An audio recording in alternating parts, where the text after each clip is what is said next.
Ashton, it was a crazy week in college football. We knew going in it was going to be insane. We knew it would be one of the best weeks in the season, and it Yeah. certainly lived up to the hype. It was absolutely it was so good. This is why college football is the greatest sport on earth because you have days like Saturday where it's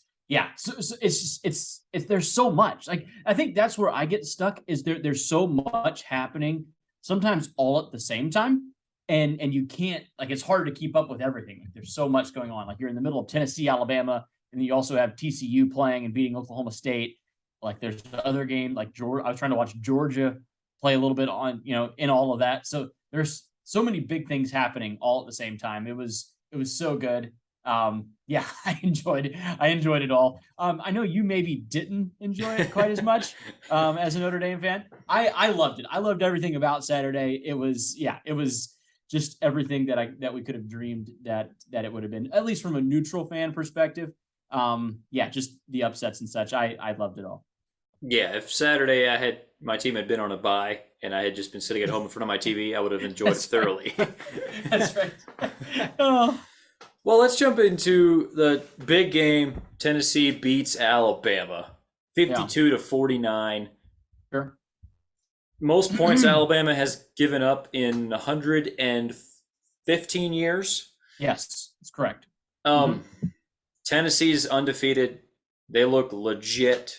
Hendon Yeah, Hooker, definitely a top two guy for the Heisman at this point. right. Um, where do you want to start? Like, there's a lot to talk about in this game. Yeah.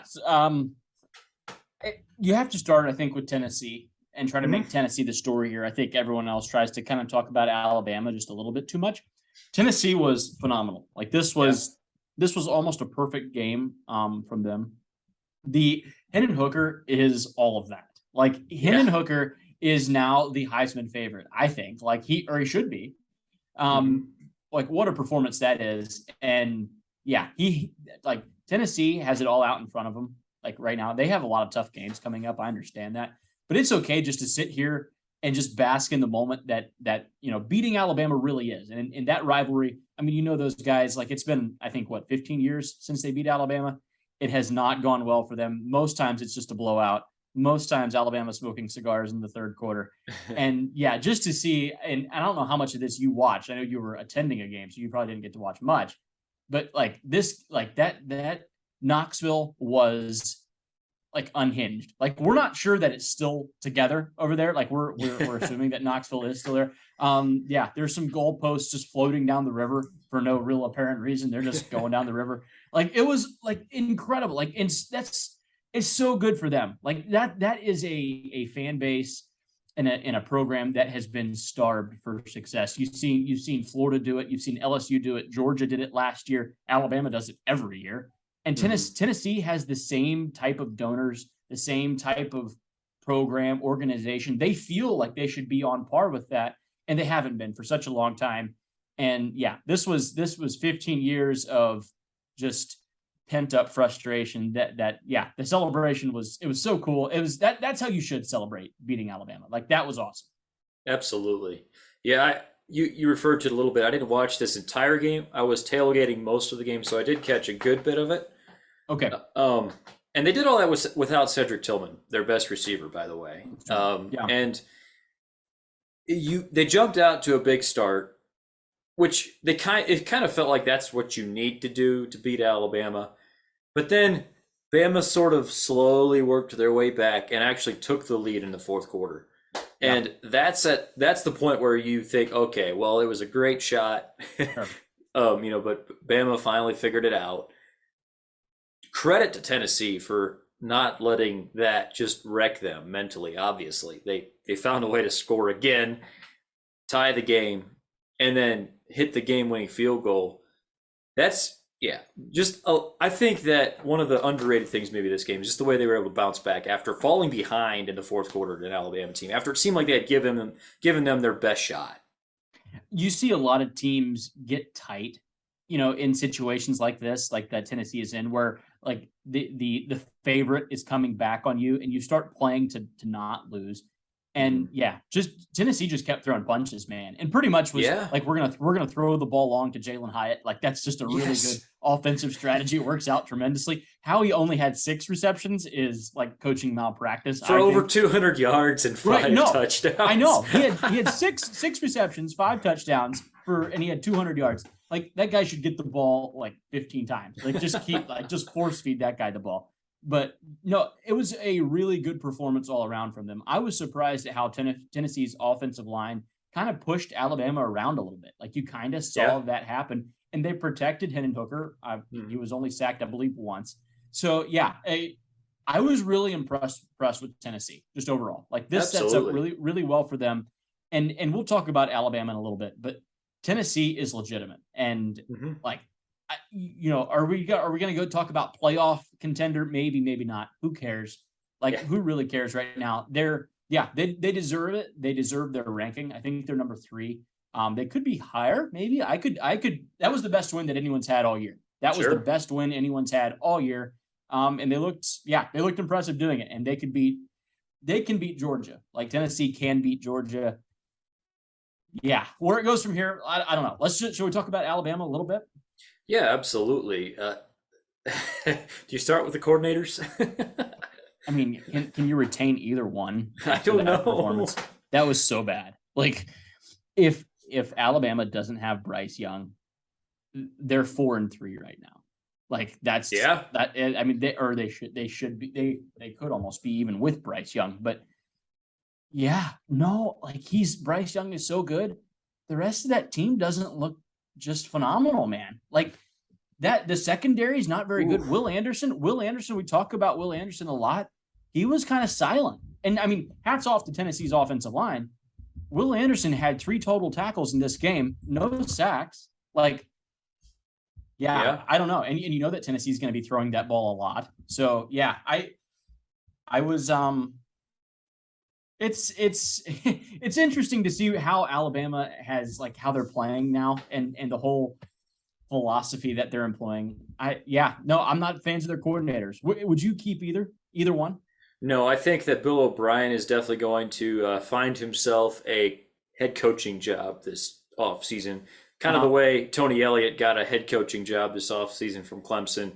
I And like it'll that. be like Saban will put out, the letter of recommendation, Right. and he'll get kind of a lower tier Power 5 job most likely. And Pete Golding, Yeah. it's kind Oh, of been brewing for a couple years.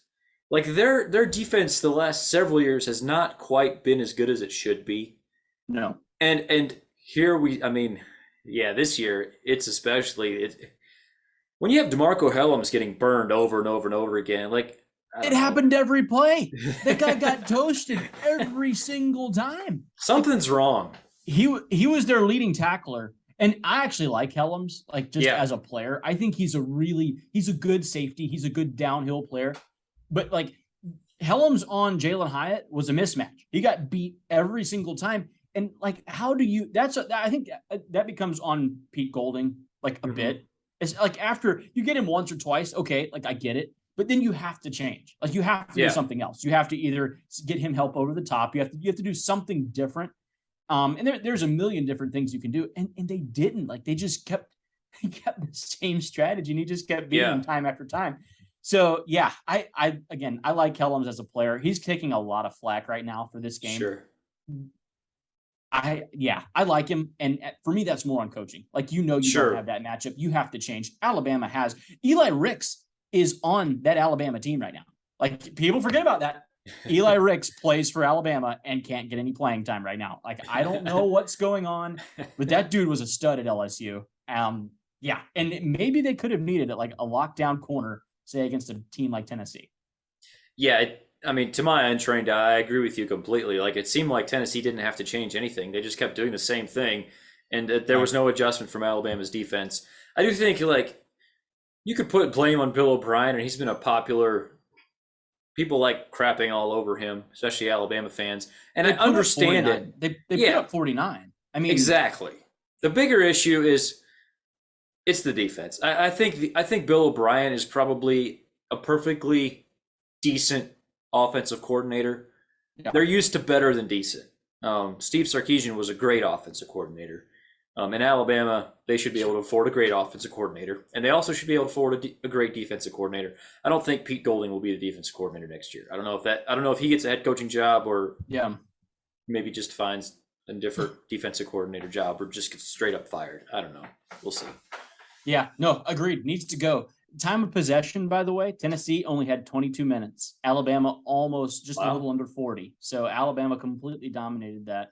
When you have two really good offenses, I think time of possession is very overrated. I think it comes into play when you have a low-scoring game where they're grinding it out. That's when it kind of comes into play. But when you have two explosive offenses like this, throw it out the window. No one cares. Right. When Hyatt is catching, a 75-yard touchdown, that only takes, 15 seconds. So Right. it's hard to have much time of possession when you just throw bombs all the time. Exactly.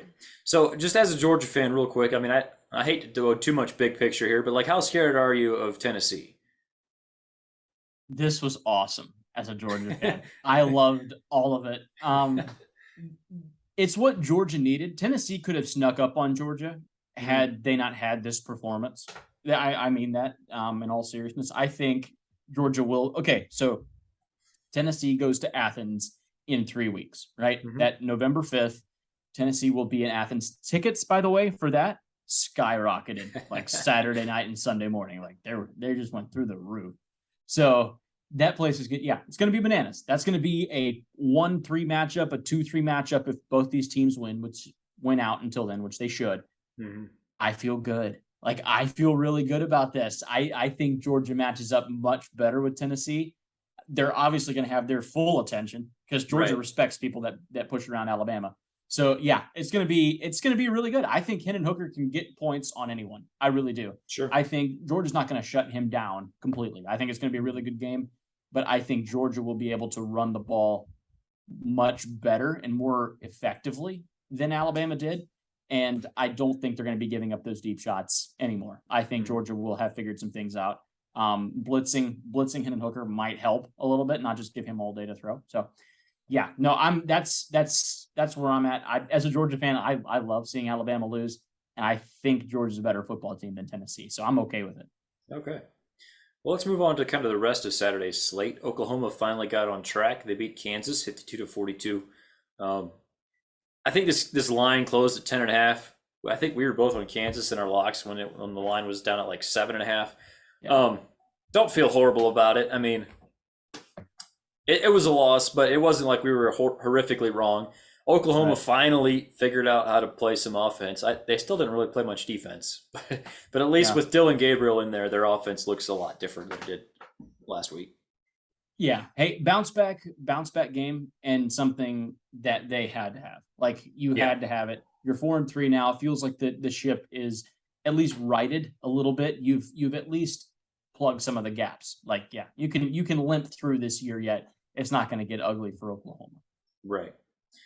Okay, maybe a battle for the Big Ten West, like might have decided the title here. Illinois beats Minnesota 26-14.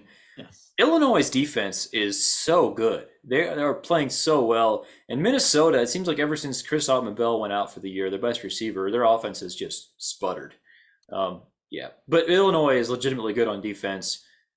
I do feel like Minnesota has, like they I don't know why it's one specific receiver that seems like derailed their season. But that seems like what has happened here. Did you watch any of this game? No. Sadly, no. I will say the Illini were one of my locks. They were a home dog to the Gophers. So yeah, I'm happy with what happened. Chase Brown, the Illinois running back, carried the ball 41 times. 41 carries for 180 yards. Muhammad Ibrahim, who we talk about from Minnesota, had 127 yards on only 15 carries. Like things like that, when you have, for Minnesota's, like from a Minnesota standpoint, you have your big time receiver go down. How are you not feeding the ball to your next best guy? And Ibrahim's been that guy for a while. He's a really good running back. I don't understand. Like, I don't understand that. I don't get it. It's a close game. It was never out of hand, not to where you couldn't run the ball anymore. So yeah, you're running the ball very effectively, and you just didn't do it very much. So had they gave Ibrahim 40 carries, like Minnesota probably would have won, probably would have covered. But yeah, I was okay with it. It's hey, good for Illinois. Happy for them. They're not a great football team. Like I'm still going to go ahead and say that they're not one of the top. They're not a top 25 football team. Now they are ranked there. They're 6-1. They deserve it. I think they're currently the leader in the Big Ten West. Yeah, I don't know. What do you think of Illinois? Like, are they deserving of that ranking? I mean, I think there's a difference between being deserving and saying they're a legit like top 25 good when you're like looking at a team quality. It depends if you're talking about quality of resume or quality of team. And I don't know how you prefer to do your ranking. For Illinois, I have no problem with them being ranked. Somebody has to be ranked. And it seems like teams keep dropping like flies, especially at the end of the rankings. We have a big muddle from about 15 to 40 in this sport this year. Illinois, they may not be a great full team, but they have a great defense and a pretty good running game. And in the Big Ten West, that might do it. That's all you really have to have in the Big Ten West. So Illinois, just kind of looking ahead, they go to Nebraska, Michigan State, Purdue. They have a big one at Michigan, and then Northwestern. If they play well, they can go 10-2. 9-3 is absolutely on the table for them. Which, by the way, for Brett Bielema, that is terrific for the whole program there in Champaign. So yeah, hey, it's already a good year for Illinois. Just enjoy it. You're going to get a couple of more wins yet here on the schedule. You've got Northwestern, who's not very good. Nebraska's not very good. So you can win a couple of more games. You're going bowling. They're 6-1. They're going bowling. That's awesome for them. They're up to 18 in the ranking. For me, that's wildly high. You're not there. You're not there yet. But this is a huge step in the right direction. This is a successful year already for the Fighting Illini. Absolutely. Okay, the big noon kickoff on Fox was a huge game. Michigan and Penn State. Michigan wins 41-17. This game it looked close on the scoreboard at halftime. Penn State had like a scoop and score / pick six. It was kind of weird, whatever you want to call it, in the first half. And they also had a great run from Sean Clifford, but that was about it. They did nothing else. Michigan controlled the second half, both offensively and defensively. I was impressed by Michigan. This was really their first great test. I mean, they played Iowa already, who is half a team. Yeah. Penn State Penn State was undefeated coming into this game and looked like their first real test. And Michigan just answered the bell, and they look legit again. Yeah, they ran the ball for 420 yards. 420 yards and 4 touchdowns. That's against Penn State, who's actually good against the run, usually. Like Penn State is actually pretty good against the run, usually. And to run for 420, 4 touchdowns. Yeah, that's all well and good.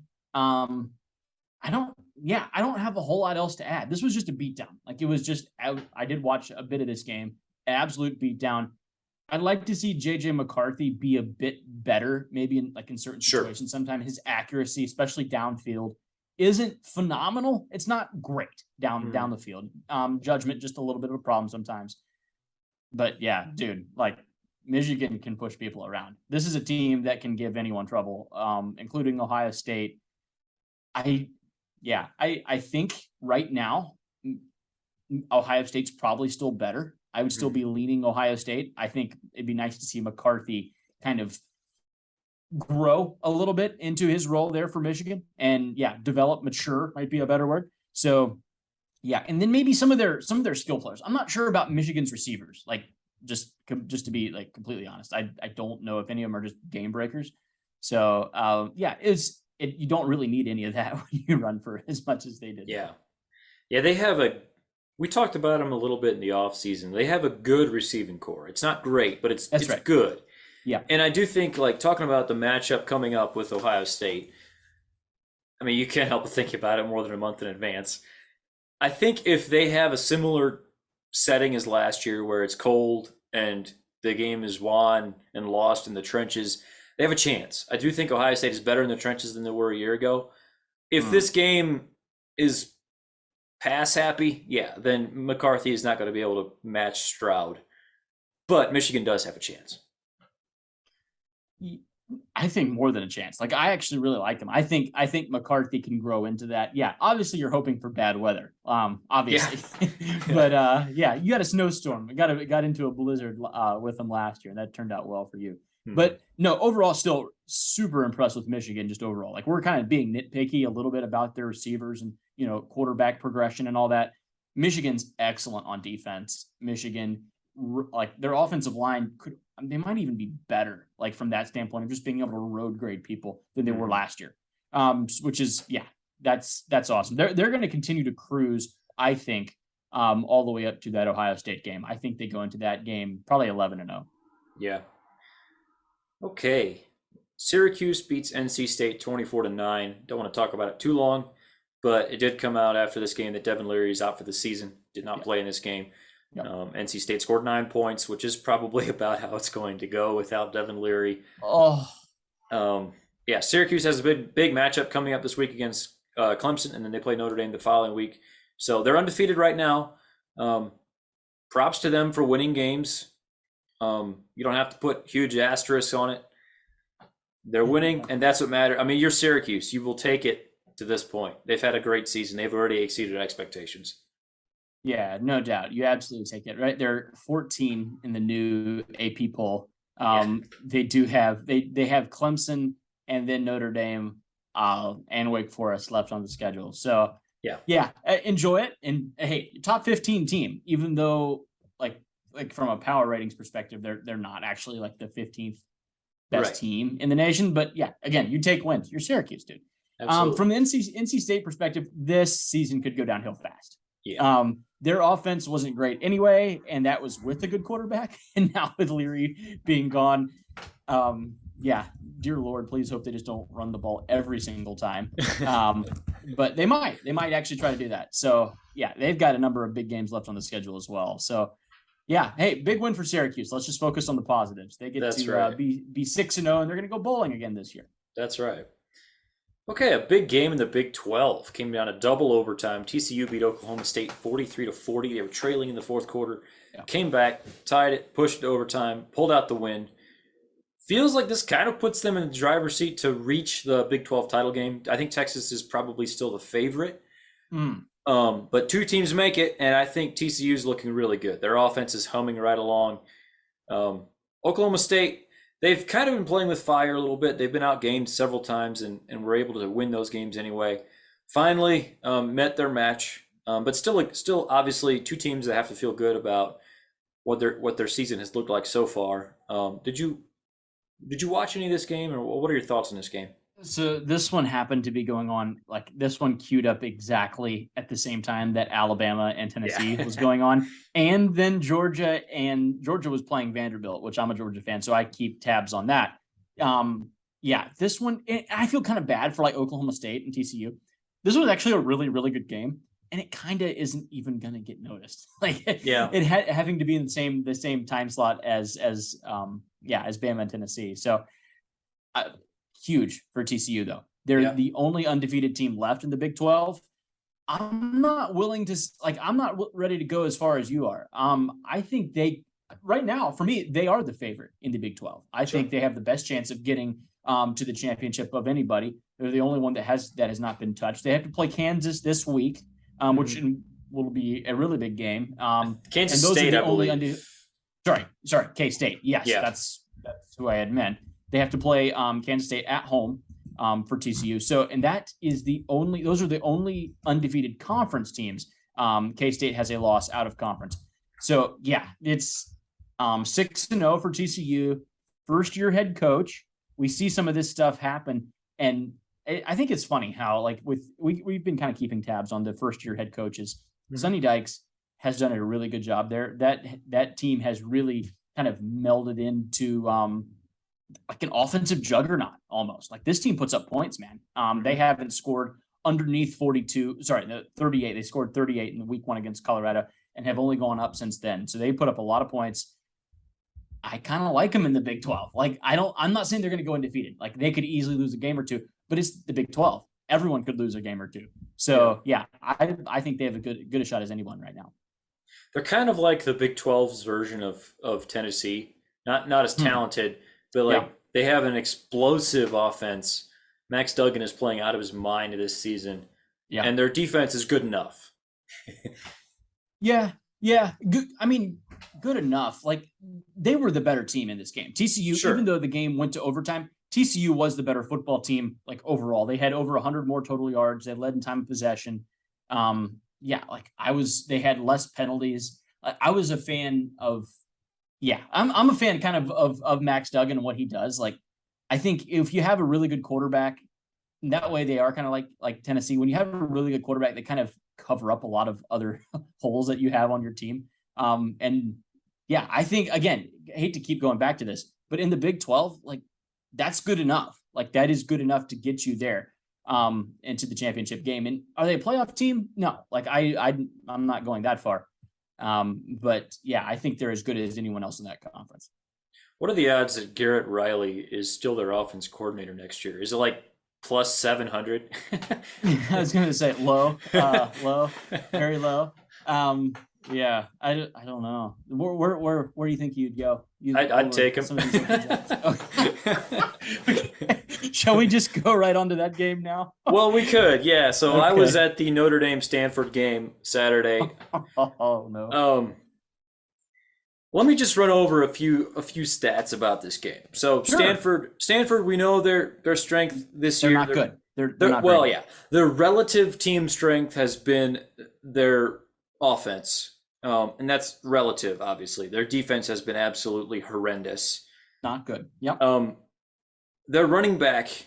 Hold on, I'm sorry. Let me pick this up. I just want to throw a few numbers out there that might be interesting. So obviously the first number is they scored 16 points. Not incredible by any chance or by any stretch. They had 1 touchdown, 3 field goals. So as a team, Stanford ran the ball 42 times for 97 yards. That is 2.3 yards per carry. Yeah. Their longest run on the night, Stanford, Was 9 yards. Yeah. Trash. Yeah. They also had a punt blocked. Notre Dame blocked a punt in this game. Yeah. All of this to say, Notre Dame still found a way to lose to this crap-tastic team. Yeah. I was hearing some Notre Dame fans after the game like, man, you've credit to Stanford. They were playing really well. No, I will not give credit to Stanford. My opinion of Stanford is unchanged. They are not good. Somehow they're favored against Arizona State this week. They might lose to Arizona State. I wouldn't be shocked at all. This is completely a referendum on Notre Dame. Tommy Rees, I gave him some flowers for the last couple games so their offense looked good. Yeah. This was like the worst game plan / play calling I may have ever seen as a Notre Dame fan, and I lived through a 4-8 2016 season. Yeah. You have to probably go back to like 2007 for offense this horrendous. I don't even know where to start. I just know it was terrible. Tommy Rees, you can't fire him now. It's middle of the season. Sure. But he's not the answer. No. And it continues to be some of the worries I've had about him, where it feels like one thing I will say, like, he is a brilliant mind. He is extremely smart to his detriment. Right. It's almost like all of his play calls are like, I'm going to be smarter than everyone out there. I'm going to make the smartest play call you can imagine. And it's too cute by half a lot of the time.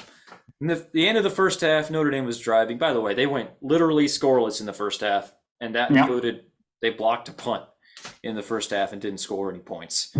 But they're driving the end of the first half. There's time on the clock. It's under 2 minutes, but there's time. They get the ball deep in their own territory, and it's like you want to drive the field for some points. They pick up a first down, and they have a couple good plays in a row. Like, things are going well. They pick up a first down. Mm-hmm. And then they call a timeout. Now, you're trying to run hurry up. You got a little momentum going. You got a little rhythm. You pick up a first down. The clock stops after a first down. There's more than a minute left in the game. Right. Call a play and go. Yep. No, we need to call a timeout and figure out what the perfect play call would be in the situation. Dude, forget that. Just stay in rhythm. I don't know. I could talk on for more than anyone cares to hear. Yeah, and even just listening to some other people who know more about the X's and O's of football than I do, there was like no discernible game plan. It was almost like they thought they could do exactly what they did against BYU last week without changing anything, even though they're vastly different teams. A lot of their receivers were not okay. So Stanford is slow on defense. Yes, they're just slow. Yes, but they rarely ran the kind of routes that you run to actually take advantage of that. They had a 4th and goal in the first half where they ran a jet sweep to their biggest, slowest receiver. That's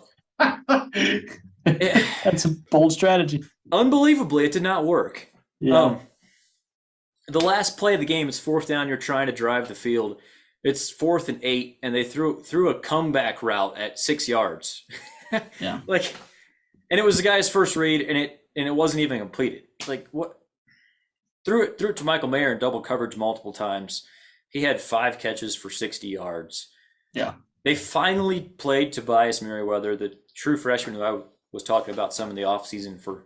Like he came on campus and everyone was like, "Whoa, this dude's legit." He got his first target tonight. It was an overthrow in the end zone. He was wide open. He got a second target in the second half, and it was a touchdown. 41-yard, beautiful post route, like the most beautiful touchdown we've had all season. True freshman, his second target of his career, his first catch of his career, 41-yard touchdown. Didn't see the field again. What? Really? Yeah. So there's just a lot going on. Marcus Freeman said after the game that Tommy Rees is doing an excellent job. I hope that was just covering for his coach. Like, I really hope that's not what he actually believes. Yeah. I do think that Tommy Rees will probably be taking a NFL quarterback coaching job this offseason or something like that. There's going to be a mutual parting of ways, and I think it'll be a little more mutual on Notre Dame's side, if you know what I mean. Yeah, I like that. No, Notre Dame's they're a team or a program that needs to go out. Like you mentioned, Garrett Riley. Yes. Make him tell you no. Yes. Like go ahead, open the checkbook, get a really good offensive mind in there. Kirby, by the way, Kirby Smart had to do this at Georgia. Mm-hmm. Just go get a guy and give him the keys to an offense. You can go recruit, you can do all that. You're a defensive guy, give him the keys to the offense, and then let it go and just let it go. I think that's what Marcus Freeman needs to do a little bit. He's also a defensive guy, defensive player, defensive coordinator. He's a defensive dude. You have to let some control go to some offensive guys. And yeah, I agree with you. I don't think Tommy Rees is it. There's a way to be too smart for your players to comprehend what's going on. Like you make it so complicated that they don't even understand it. And then then your guys are playing slow. They're not playing just instinctively. No, I agree. Like with a lot of that, I didn't even really watch this game. Mm-hmm. So yeah, you got outgained by Stanford. Stanford's only other win, Stanford's 2-4. This is their second win of the year. Their only other win was against Colgate. Yes. Those are their 2 wins, Colgate and Notre Dame, and they are 2-4, and they are still trash. So can we just turn the page on this one, just move on to something else? Yeah, we could. I should just mention along with that, Marshall also beat Notre Dame this year. Marshall and Stanford have combined for 2 wins against FBS teams. Both of those were against Notre Dame. So they have not beaten any other FBS teams this year. Sorry. Yeah. I'm looking for Garrett Riley and Max Duggan next year. Oh, really? You transfer? You think so? Could be a grad transfer. They offered him back in the day. We'll see. Okay. Just saying. I like it. All right. I like the confidence. Okay. I should just say real quick, I know you say you like the confidence. I'm not predicting it necessarily. I'm just saying that I think Garrett Riley would be an offensive mind that Notre Dame might actually be okay with hiring. And if he comes to Notre Dame, I could also see Max Duggan following him. So not predicting, just rooting for it, basically. Yeah, you need them both. You need both of them. Yeah, that would be excellent. Let's move on. Michigan State beat Wisconsin in double overtime, 34-28. I did not see this coming out of Wisconsin as one of my locks. Michigan State has looked like crap this year, and they found a way to beat a relatively decent Wisconsin team. Oh. I guess, or maybe we're wrong. What are your takeaways from this game? Well, I'll just gonna say you were wrong. You were the one that sure. was really trashing on Michigan State. You're right. Yeah, just last week. I'm actually kind of I'm not a Mel Tucker believer, but I am a Mel Tucker fan. And yeah, this was absolutely coming. Mel Tucker is from the Nick Saban school of thought that whenever you write us off, whenever you talk bad about it, it's called rat poison. We love it. It is really delicious. It makes our guys go. And anytime you're relying on Graham Mertz to beat anyone, I have just no, I don't do that. I don't do that. I learned last year. Fair. We don't bet on Graham Mertz to beat people. We don't do that. Peyton Thorne had a really good game, and Graham Mertz did not. It's all you really need to know about it. Michigan State, yeah, both of these teams are not that good. Neither like they're not that good. So we'll leave it at that. Michigan State wins in overtime, double overtime. All right, a fun matchup. LSU beats Florida 45-35, big rivalry. Speaking of teams that kind of came out of nowhere a little bit, like LSU's offense showed up here. Jaden Daniels was good. Yes. Any surprises here or anything about this game? No, this was a huge game. This is a game that I don't think enough people talk about nationally. This is a game that will have reverberations for next year. Like, this is a tone setter in the offseason for both of these programs. These are first-year head coaches trying to make an impact, and they were both 4-2. 5-2 looks so much different than 4-3. Like, so much different. The whole feel of your program is so much different. LSU, it's a springboard for them. They got beat up last week against Tennessee. You rebound, you beat a good Florida team at their place. Huge for LSU. Jaden Daniels played well. Keyshawn Butte played really well. Finally. 6 for 115. Finally had a really good game, and his body language looked better. LSU has good receivers. Shocker. They always do. They have good running backs, and they got a good quarterback. And they've got a few players on defense. Harold Perkins is a player. I don't know if you saw him. He had kind of like a kind of freshman linebacker, late. Yes, 5-star coming in. He's a ball player, which we knew they had, by the way. They have edge rushers. So, yeah, no, huge win for LSU. Awesome for them, for Brian Kelly. Yeah, all props to them. Florida's got some soul searching to do going into a bye week before Georgia. So, yeah, that's about all we had for that game. I would just like to congratulate LSU fans. Brian Kelly wanted to bring Tommy Rees along with him and make him the SEC's highest paid offensive coordinator, and he chose to stay at Notre Dame. Yes, he was going to be the SEC's highest paid offense coordinator, but he stayed at Notre Dame. So, congratulations. I don't believe you. I don't believe Look it up, the man. highest paid in the SEC? Yes. Really? So more than like Todd Monken and Bill O'Brien, who was oh my. Well, I'd say that was the best non-hire that Brian Kelly made. Yes. I will say that. They have a pretty good offense. LSU has a good offense. And yeah, when Daniels plays like this, they do. He hasn't always played this well, but when he plays like this, they're very tough to beat. Yeah. Fair enough, but like, this is a Florida defense that kind of shut down Utah. Utah's a good team, and Florida played really well against them at their place. So it was kind of an identical scenario going in there, and LSU really lit them up. So sure. Okay, Kentucky 27, Mississippi State 17. We said we didn't know what to expect from Mississippi State. Kentucky seems like Kentucky, like, looking back on it, it feels like they're that team that figures out, okay, this is how you stop Mississippi State. This is how you make life difficult for Will Rogers. We're going to rush 3 and drop 8, and we're just going to we're going to out-competence you. Like, that feels like the Kentucky blueprint. And it worked absolutely well. Right. Absolutely right. This was we even kind of predicted this. Both me and you kind of called this, that Mississippi State, they're really good, but they will inevitably have a classic Leach game where they're so much better than the team they're going against, but they can't figure it out. Like, nothing works for them, and they're not physical enough to overcome it. They only ran for 22 yards against Kentucky, and Kentucky ran for 239. Like, that's a plus 200 yard plus minus for rushing just in favor of Kentucky. That's huge. That's really big. Kentucky was by far the better team here. Like, Kentucky was just better. And it turns out that when you really you get some pressure on Rodgers in certain places, you mix up looks, you make him think a little bit more. You're not just playing the same thing over and over and over again. Tough. It can be tough. It can be kind of tough for that offense just to always go down the field on you. Hey, big win for Kentucky. Kentucky, by the way, I'll just throw this out there. The week before Tennessee plays Georgia, they play Kentucky.